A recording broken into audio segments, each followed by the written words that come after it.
9 news में हूँ आपके साथ उमेश पाल। मेरे साथ इस समय जो भारतीय जनता पार्टी का उत्तरी पूर्वी जिला उद्घाटन हुआ है कार्यालय का, जो लोकसभा का मनोज तिवारी जी का कार्यालय है, उसका उद्घाटन में आज काफी कार्यकर्ता जो अन्य पार्टियों में थे, कांग्रेस में थे, आम आदमी पार्टी में थे, वो लोग अन्य पार्टी और अन्य दल छोड़कर मनोज तिवारी जी के साथ इस लोकसभा चुनाव में साथ आ गए हैं और उन्होंने बीजेपी का दामन थाम लिया है। उसी में से एक हमारे साथ मेंबर मौजूद हैं जो कि एडवोकेट हरी जी हैं। हरी जी, आप इससे पहले कौन सी पार्टी में थे? मैं आम आदमी पार्टी में प्रदेश उपाध्यक्ष था ओबीसी मोर्चे में, और लोकसभा का जो प्रभारी था अपने इस नॉर्थ ईस्ट का। कितने साल लगातार आम आदमी पार्टी का आपका कार्यकाल रहा है? कितने समय काम किया?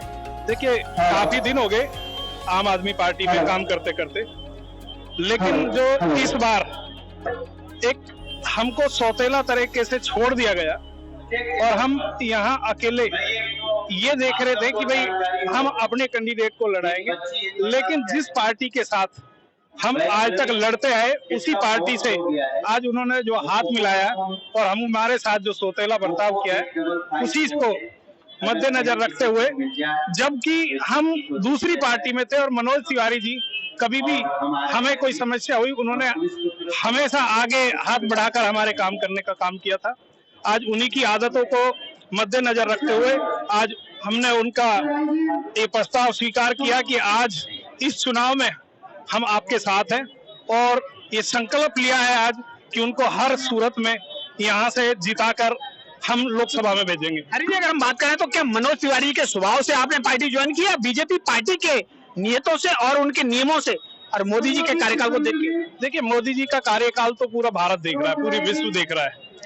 मोदी जी बहुत अच्छा काम कर रहे हैं, लेकिन मोदी जी के सिपाही होने के नाते हमारे सांसद जो मनोज तिवारी जी ने यहाँ काम किया है, उनका व्यवहार, कभी भी कोई कितने भी गुस्से में गया उन्होंने हमेशा प्यार से उनको समझाया और जवाब दिया है। यहाँ तक कि अन्य दलों के भी अगर पदाधिकारी उनके यहाँ धरना प्रदर्शन उनके खिलाफ वहाँ उनकी कोठी पे गए तो उन्होंने उनको भी प्यार से बैठा के और उनको चाय पानी पिला के भेजा है। तो उन्हीं की यही आदत जो सांसद की होनी चाहिए, आज हमें उन सांसद जी के नेतृत्व में खड़ा होना एक सौभाग्य की बात है कि जिन्होंने सब भेदभाव भुलाकर और यहाँ सांसद जी का एक कर्तव्य निभाया है। जिस तरह से हरी जी का मानना है कि लोकसभा चुनाव में आम आदमी पार्टी नहीं, उत्तरी पूर्वी जिला में कांग्रेस को सीट मिली है, इस वजह से कुछ लोगों का मानना है कि ये उनके साथ गलत हुआ, उनका अपना मेंबर होना चाहिए था, और कुछ दुर्व्यवहार जिसके साथ हुए हैं और कुछ शराब घोटाले की वजह से बहुत सारी लोगों ने पार्टी छोड़कर भारतीय जनता पार्टी का दामन थाम लिया है। क्लास में आप बच्चों को जानवर की तरह ट्रीट कर रहे हो और उनके कार्यकर्ता कह रहे हैं कि अरविंद केजरीवाल तू हो गया भ्रष्टाचारी और पार्टी छोड़ना अब हमारी है लाचारी, और भारतीय जनता पार्टी को देंगे जिम्मेदारी, क्योंकि भारतीय जनता पार्टी के नेतृत्व में, नरेंद्र मोदी जी के नेतृत्व में ये देश चले, इसी में वो समझ रहे हैं कि देश की मजबूती। क्या मोदी जी का जलवा है या केजरीवाल का जो ग्राफ है वो गिर रहा है? देखिए, केजरीवाल का ग्राफ गिर चुका है, अभी गिर रहा है नहीं। मुझे लगता है कि आज आप उनको फिर से, हम भी सुबह से थे कि भाई आज फिर से कोर्ट जा रहे हैं, संजय सिंह को बेल मिली थी, क्या पता अरविंद केजरीवाल ने मोबाइल का एड्रेस दे दिया हो, लेकिन आज फिर से जुडिशियल कस्टडी बढ़ा दी गई है। तो कस्टडी देना और बेल देना ये है कोर्ट का काम, कोर्ट अपना काम कर रही है। हम भारतीय जनता पार्टी के लोग, हम लोग अपराध के खिलाफ, आतंकवाद के खिलाफ और भ्रष्टाचार के खिलाफ जीरो टॉलरेंस के साथ आगे चल रहे हैं। और यही देखिए, जैसे आम आदमी पार्टी को छोड़ के लोग जा रहे हैं, वैसे ही कांग्रेस के भी अभी प्रदेश उपाध्यक्ष विनोद चौधरी हमारे अभी मंच पे भाजपा ज्वाइन किए हैं। तो ये स्पष्ट संकेत है कि इस देश के दुश्मनों, भ्रष्टाचारियों, तुम लाख कहते रहो कि भ्रष्टाचारी को लाइए, आपके पार्टी के लोग भी पार्टी छोड़ के कहते हैं कि नरेंद्र मोदी जी भ्रष्टाचार हटाइए। केजरीवाल जी कह रहे हैं कि दिल्ली जो सरकार है वो जेल से ही चलाएंगे, क्या ये संभव है? जेल से सरकार जेल से सरकार चलती तो लालू जी भी चलाए होते, हेमंत सोरेन भी चलाए होते। अरे भाई, बाबा साहब भीमराव अम्बेडकर जी ने संविधान लिखा है तो उसका अर्थ समझना पड़ेगा। ये एक जिद है और वो ये जिद के पीछे भी उनका आम आदमी पार्टी का अंदरूनी सत्ता संघर्ष है। तो एक प्रकार से आम आदमी पार्टी के मुखिया अरविंद केजरीवाल ने ये ठान लिया है कि ना तो हम चलेंगे और ना तो दिल्ली को चलने देंगे। मुझे लगता है संविधान विशेषज्ञ बैठे और इसमें रास्ता क्या निकल सकता है उसको अपनाया जाए। एक आखिरी सवाल कि क्या आपके खिलाफ कोई कैंडिडेट नहीं मिल रहा अभी तक, अनाउंस ही नहीं हो रहा, और अब क्या लगता है कि आपको 5 लाख से ज्यादा वोट मिलने वाले हैं? देखिए, जैसा लोग कह रहे हैं कि अब के हम लोग 5 लाख प्लस से जिताएंगे मनोज तिवारी को, पीछे हम लोग 3,68,000 से जीते थे, उसके पहले 14 में हम 1,47,000 से जीते थे। तो जिस प्रकार से क्षेत्र के लोगों का विश्वास बढ़ रहा है, देखिए इस 10 साल में ये तो लोगों ने देखा होगा कि मनोज तिवारी लड़ता नहीं है बल्कि हर बात में आगे बढ़ता है। मनोज तिवारी किसी से लड़ने नहीं बल्कि दिल्ली को नए तरीके से गढ़ने आया है। अपनी लोकसभा में मेट्रो आई पहली बार, मेट्रो ट्रिपल डेकर आई पहली बार, सबसे बड़ा एक ब्रिज बन के आया, सिग्नेचर ब्रिज पहली बार वो हमारे क्षेत्र में, पहली बार सबसे लंबा एलिवेटेड रोड बन रहा है, पहली बार रेलवे स्टेशन बना है, पहली बार इस क्षेत्र में ट्रेनें रुकनी शुरू हुई हैं और पहली बार इस क्षेत्र में सेंट्रल स्कूल खुला। तो मुझे नहीं लगता है, लोग ऐसा कहते हैं कि नहीं जी काम कराने से क्या होता है। हमने काम करके 1,47,000 की जीत के मार्जिन से 3,68,000 होते देखा है और अब की हमको पूरा विश्वास है कि क्षेत्र की जनता 5 लाख पार का अंतर हमें देगी जीत का। आम आदमी पार्टी के 100 प्लस हरीश चौधरी और प्लस उनके साथ जो भी लोग हैं, कोई मौजपुर का अध्यक्ष, कोई सीलमपुर का अध्यक्ष, कोई करावल नगर का अध्यक्ष, कोई किसी विधानसभा का अध्यक्ष, मैं खुद हैरान हूं, कोई गोंडा का अध्यक्ष, और लगभग 100 से ज्यादा लोगों ने आज कार्यालय के उद्घाटन पे, अब आप सोचिए कि कार्यालय खोलते ही ऐसी बोनी हुई है तो इसके बाद क्या होगा, मुझे कहते हुए हंसी आ रही है। लेकिन मुझे ये हंसी इसलिए हो रही है कि हास्यास्पद स्थिति कर दिया है आम आदमी पार्टी और कांग्रेस के लोगों। आप देख रहे हैं कि जिला कार्यालय उत्तरी पूर्वी जिले का भारतीय जनता पार्टी ने आज अपना लोकसभा प्रत्याशी मनोज तिवारी ने उद्घाटन किया है, जहां पर हवन हुआ है। ये कार्यालय है जहां पर तमाम कार्यकर्ता मौजूद हैं और वो कार्यकर्ता हैं जो कर्मठ कार्यकर्ताओं की वजह से ही 2024 का लोकसभा चुनाव जीतने की पूरी भरकम प्रयास किया जा रहा है, तैयारी की जा रही है।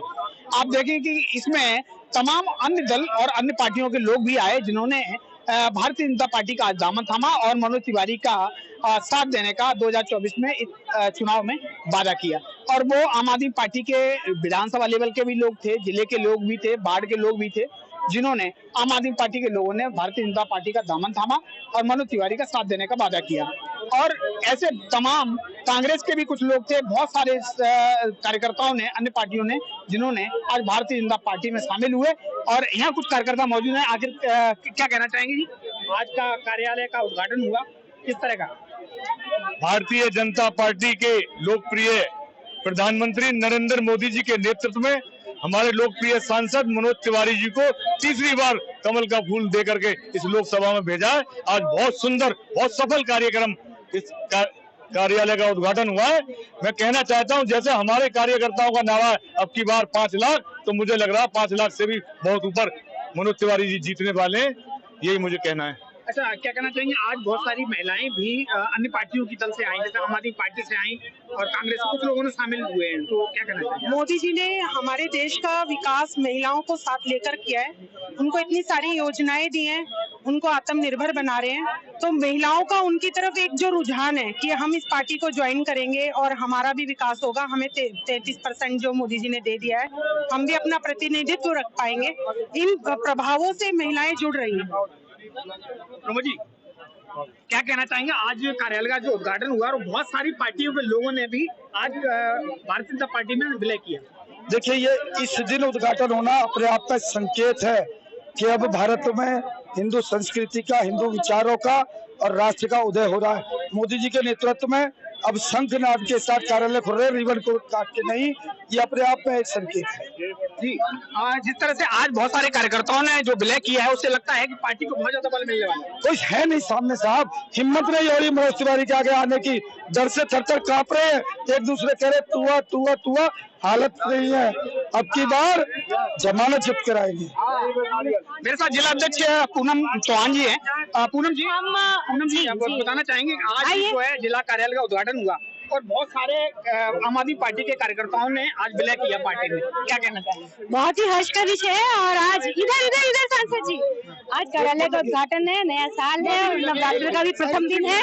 बहुत ही हर्ष का विषय है। हमारी विचारधारा से प्रभावित होकर आम आदमी पार्टी के सैकड़ों कार्यकर्ता आज पार्टी में शामिल हुए हैं और उन्होंने भी नरेंद्र मोदी जी के साथ साथ नरेंद्र मोदी जी के सिपाही मनोज तिवारी जी के हाथों को मजबूत कर 5 लाख पार का जो हमने टारगेट लिया है, उसमें हमारे साथ वो शामिल हुए। उनको बहुत बहुत बधाई और आप सभी कार्यकर्ताओं को आज इस नए कार्यालय की बहुत बहुत शुभकामनाएं, बधाई। आइए भाई साहब जल्दी। वो तो परसेंटेज भी बढ़ा है और इस बार भी हम और बढ़ाने वाले हैं, हमें इसमें कोई संशय नहीं है। हमारे कार्यकर्ता आज उमड़ घुमड़ के सब आए हैं। पहला नवरात्रि, पहला हिंदू नववर्ष है आज, उसकी भी आपके चैनल के माध्यम से बधाई देता हूँ सभी क्षेत्रवासियों को भी। और जिस तरह से कार्यकर्ताओं में उत्साह है और सब मोदी जी बनकर के, मनोज तिवारी जी बनकर के काम कर रहे हैं, मुझे लगता है कि हम एक बहुत भारी बहुमत से जीत करके बाकी सभी विपक्ष की जमानत जब्त कर देंगे। क्या लगता है क्यों? वो तो बाहर आई हुई है। जब से कट्टर भ्रष्ट पार्टी के कट्टर मुख्यमंत्री जेल में गए हैं, आम आदमी पार्टी के सभी लोग रोज हमारे पास सैकड़ों की संख्या में ज्वाइन कर रहे हैं। जहां सभी पार्टियों के मेंबरों ने भारतीय जनता पार्टी का दामन थामा, वहीं पर आम आदमी पार्टी से विधानसभा अध्यक्ष थे जो कि हमारे साथ हैं इस समय, और उन्होंने भारतीय जनता पार्टी का दामन थामा है, मनोज तिवारी का साथ देने का वादा किया है अभी मंच पर। क्या नाम आपका? मेरा नाम नीरज सिंह है। जी नीरज जी, आखिरकार भारतीय जनता पार्टी को क्यों आपने थामा? आम आदमी पार्टी और भारतीय जनता पार्टी में क्या अंतर? भारतीय जनता पार्टी में विकास का उम्मीद और विकास की जो लहर जो नरेंद्र मोदी जी के साथ देखी गई है, जिससे कि लगता है कि आज देश का विकास जो हो रहा है और जो होने वाला है वो सिर्फ नरेंद्र मोदी जी के ही राज में हो सकता है। क्या मानते हैं कि आम आदमी पार्टी के जो लोग जेल गए हैं वो शराब घोटाले में लिप्त हैं? अभी उन्होंने तो सब पे कार्रवाई हो रही है, जब तक कि जैसे ही कार्रवाई खत्म होती है उसके बाद ही निप हो पाएगा कि किसको कौन घोटाले में है कौन नहीं है। आम आदमी पार्टी में कितने समय से आप थे, कब से काम कर रहे थे? मैं तकरीबन 5-6-7 साल से था उसमें। और विधानसभा अध्यक्ष को कितना कार्यकाल हो गया? मुझे 1.5 साल हो गया विधानसभा कार्यकाल में। विधानसभा अध्यक्ष हैं जी। तो आपको क्या महसूस हुआ, क्या जरूरत पड़ी भारतीय जनता पार्टी में शामिल होने? भारतीय जनता पार्टी में जुड़ने के लिए हमें नरेंद्र मोदी जी का जो विकास था, जो सब कार्यकाल था, और जो अरविंद केजरीवाल जी के उसमें टाइम में नहीं हो पाया, जो हमारे जो वार्ड विधानसभा सिनमपुर विधानसभा है उसमें कोई भी रूपरेखा या कोई भी आम आदमी व्यक्ति जो जूझ रहा था उस चीज में कोई काम ना होने के कारण अब जब से हम बीजेपी में आए हैं, जुड़े हैं, तो उस चीज वहाँ पे कार्य करती स्थिति सुधरती हुई दिखाई दी है। वहाँ पे जो नागरिक हैं उन पर धीरे धीरे काम शुरू हुआ है। स्वेच्छा से आप जुड़े हैं भारतीय जनता पार्टी में या फिर किसी के दबाव? नहीं, अपनी स्वयं इच्छा से, स्वेच्छा से आए। नहीं, स्वेच्छा से नहीं आए तो दबाव में आए, हो सकता है कल किसी कांग्रेस का दबाव होगा। नहीं, ऐसा कुछ नहीं, अपनी स्वेच्छा से अपनी मर्जी से आए हैं। और भारतीय जनता पार्टी का काम जो विकास जो है और नरेंद्र मोदी जी का जो प्रयास है उसको सफल बनाने के लिए, उनके साथ लगने के लिए हमारी यही प्रयास रहेगा कि हम उनके साथ रह के इस मुहिम में उनका साथ दें। हमारे साथ इस समय वर्तिका उपाध्याय जी हैं जो प्रदेश में प्रवक्ता हैं भारतीय जनता पार्टी की, और आज मनोज तिवारी जी की लोकसभा में इस समय प्रचार प्रसार की घमासान मचा रखा है। क्या नाम है? क्या आप बताएंगे कि आज जो है जितने पार्टी के लोगों ने आज भारतीय जनता पार्टी का दामन थामा है, इससे मनोज तिवारी जी के लिए कितना मजबूत होने वाला है? देखिए, मनोज तिवारी जी पहले से ही काफी मजबूत हैं, लेकिन जो लोग वहां से निराश होकर यहाँ आए हैं उनको यहाँ पर उम्मीद की किरण मिली है कि शायद यहाँ पर जो मोदी जी के नेतृत्व में आज देश आगे बढ़ रहा है, उस तो भाजपा का दामन थाम के वो आज पार्टी में शामिल हुए हैं। क्या लगता है वो भ्रष्टाचार की वजह से वहां से आए हैं या बिल्कुल, उन्हें बिल्कुल पद ना मिला बिल्कुल। या उनको टिकट, वो कुछ लोग कह रहे हैं कि हमारे प्रत्याशी नहीं आ रहे हैं, कांग्रेस को ये सीट मिली। देखिए, उनको पता है कि वो जीरो है, वो इतना भ्रष्टाचार कर चुके हैं, उनको पता है कि वो हर चीज में जीरो है, इसलिए वो उधर से इधर आ रहे हैं ताकि उनका भविष्य इधर उज्जवल हो। अच्छा, इन कार्यकर्ताओं के बारे में अगर वंशिका जी हम बात करें तो क्या ये कार्यकर्ता दोबारा किसी पार्टी में नहीं जाएंगे? क्या गारंटी है कि कल कांग्रेस नहीं थामेंगे? इनको मौका परस्त कहेंगे या फिर ये सटीक काम करने वाले कार्यकर्ता? देखिए, मौका परस्त तो नहीं कह सकते। अगर आज वो भाजपा में शामिल हुए हैं तो वो किसी न किसी उद्देश्य से शामिल हुए हैं और वो भाजपा की नीतियों से प्रभावित होकर भाजपा में शामिल हुए हैं, तो उन्होंने कुछ ना कुछ सोचा है तभी वो आए हैं, वरना ऐसे कोई नहीं आता। अच्छा, भारतीय जनता पार्टी की गाइडलाइन आपको समझ में आती है या फिर मनोज तिवारी के काम को लेकर ये लोग शामिल हुए हैं? बिल्कुल मनोज जी के काम को लेकर ये लोग शामिल हुए, क्योंकि मनोज जी तीसरी बार पूरी दिल्ली में देखिए सभी प्रत्याशी जो हैं, आपने देखा कि सब लोग बदल चुके हैं, सिर्फ मनोज जी जो तीसरी बार चुनाव लड़ रहे हैं, तो उन पर पार्टी को भी भरोसा है और उत्तर पूर्वी लोकसभा को भी भरोसा है कि वो इस बार 400 पार के साथ जीत कर आएंगे। अच्छा, प्रदेश की राजनीति करती हैं आप, प्रदेश में प्रवक्ता हैं, तो बताइए क्या आप 7 लोकसभा सीट हैं दिल्ली की, तो दिल्ली में 7 में से कितनी भारतीय जनता पार्टी की झोली में है? सारी सातों की सातों लोकसभा सीट इस बार हम लोग मोदी जी के नेतृत्व में जीत रहे हैं और सातों ही सातों क्यों पूरी देश भर में इस बार 400 पार के साथ हम लोग विजय होंगे। अच्छा, जिस तरह से अब की बार जो महामंत्री थे, तीनों महामंत्रियों को टिकट दे दिया गया है भारतीय जनता पार्टी ने, और ये किस तरह का कदम देख रहे हैं? कि देखिए, एक बहुत अहम कदम है पार्टी का कि आप एक कार्यकर्ता को टिकट दे रहे हो, आप एक कार्यकर्ता का निर्माण कर रहे हो, तो एक जमीनी कार्यकर्ता के लिए बहुत अच्छा अवसर होता है कि आज देखिए, और ये सिर्फ एक भाजपा में ही संभव है कि एक मंडल का एक बूथ स्तर का कार्यकर्ता सांसद का चुनाव लड़ रहा है और सांसद बन रहा है। अच्छा, ये बताइए, ये 6 सांसदों की सीट का बदलाव किया गया, उनकी टिकट काटी गई, जो सिटिंग एमपी थे उनकी टिकट काट के किसी और को वहां से खड़ा किया गया, तो क्या ये भ्रष्टाचार के चलते किया गया है या कुछ क्यों बदलाव? ऐसा नहीं कह सकते कि भाई उनकी टिकट काटी है तो उन्होंने काम नहीं किया या बदलाव के चलते। देखिए, पार्टी बदलाव मानती है और बदलाव हर सीट पर जरूरी होता है। उत्तरी पूर्वी में नहीं हुआ? उत्तरी पूर्वी में इसलिए नहीं हुआ कि मनोज जी से अच्छा कोई था ही नहीं। अच्छा, इतना मजबूत कोई कार्यकर्ता नहीं था? बिल्कुल नहीं, मनोज मजबूत कोई कार्यकर्ता नहीं था। देखिए, भैया हमारे बहुत काम कर रहे हैं, उन्होंने बहुत सारे पूरी लोकसभा में बहुत सारे काम किए, इसलिए उनको पार्टी ने दोबारा मौका दिया। कुछ काम गिनाएंगे? बहुत सारे काम है। केंद्रीय कार्यालय का निर्माण कराया है और अभी केंद्रीय कार्यालय का निर्माण कराया है और अभी एक और केंद्रीय कार्यालय बुराड़ी में, जहाँ से मैं आती हूँ, बुराड़ी में एक उसकी नींव रख चुकी है, वो बनने को तैयार है। हमारी लोकसभा की अगर हम बात करें तो लोकसभा में बहुत ज्यादा अभाव है स्कूल का, बच्चे बहुत ज्यादा हैं, स्कूल बहुत कम है, और पेशेंट बहुत ज्यादा है लेकिन अस्पताल बहुत कम है। इन चीजों की जरूरत लोकसभा में है, तो ये कुछ हुआ? बिल्कुल, इस बार भैया दोबारा से देखिए चुनाव लड़ रहे हैं, तो आने वाले 5 सालों में और इन सब चीजों पर वर्क करेंगे और अच्छा काम करेंगे। 10 साल तो रहे हैं ना, 10 साल में 10 सालों में तो बहुत सारे काम हुए हैं ना, अब और 5 साल आगे, आने वाले 5 सालों में के लिए भी तो कुछ चाहिए। भारतीय जनता पार्टी के नवीन सादरा जिलाध्यक्ष मनोज त्यागी जी मेरे साथ हैं। आज जिला कार्यालय उत्तरी पूर्वी का उद्घाटन हुआ, जहां पर तमाम कार्यकर्ताओं ने जो अन्य दल से थे, आम आदमी पार्टी, कांग्रेस से, उन्होंने अपने पार्टी को, अपने आपको इसमें प्ले किया। क्या कहना चाहिए? आज हमारा कार्यालय का उद्घाटन ये विजय का शंखनाद था और माँ भगवती की पूजा कर कर हमने कार्यालय का उद्घाटन किया और 5 लाख का जो लक्ष्य कार्यकर्ताओं ने रखा था वो आज लक्ष्य छोटा हो गया है। कोई दल हमारे सामने नहीं। मनीष जी, लगता है कि आपको कि इस समय कोई आम आदमी पार्टी का, कांग्रेस का, ये मतलब यहाँ कांग्रेस की जैसे सीट है तो उत्तरी पूर्वी जिला का कोई टक्कर मनोज तिवारी को दे सकता है? बची नहीं है ना वो पार्टी। अब जिन पार्टियों की बात कर रहे हो उनके नेता तो देखो कौन है, उनके किसकी लीडरशिप में वो लोग काम करेंगे। इसलिए सारे कार्यकर्ताओं को समझ में आ गया कि राष्ट्रवादी पार्टी भारतीय जनता पार्टी है और यहाँ से मनोज तिवारी जी के साथ देने के लिए सभी पार्टियों के कार्यकर्ता, क्या कांग्रेस हो, आम आदमी, वैसे तो उनका नाम भी नहीं लेना चाहिए, वो हमारी विचारधारा के साथ हमारे साथ आए हैं और रोज सैकड़ों की तादाद में अन्य दलों के कार्यकर्ता हमारे साथ ज्वाइन कर रहे हैं और हम राष्ट्रवाद की तरफ बढ़ रहे हैं और जीत का लक्ष्य है जो मोदी जी ने 400 पार कर रखा है, हम बड़े लक्ष्य के साथ इसमें जीत हासिल करें। ठीक है, देखिए, इस लोकसभा में नारा लग रहा है चर्चार्थ भी होगा कि तीसरी बारी मनोज तिवारी, और सब लोगों ने संकल्प लिया है कि पहली बार जो 2014 में मनोज तिवारी जी जो उत्तर पूर्वी से चुनाव लड़े थे तो 1.5 लाख से अधिक मतों से जीते थे। उसका 2019 में 3.5 लाख आंकड़ा जीत का बढ़ा, और इस बार 5 लाख से ऊपर जीत का आंकड़ा बढ़ेगा। और कांग्रेस हो या आम आदमी पार्टी हो, इस समझौते के बाद भी इनको कैंडिडेट नहीं मिल रहा है।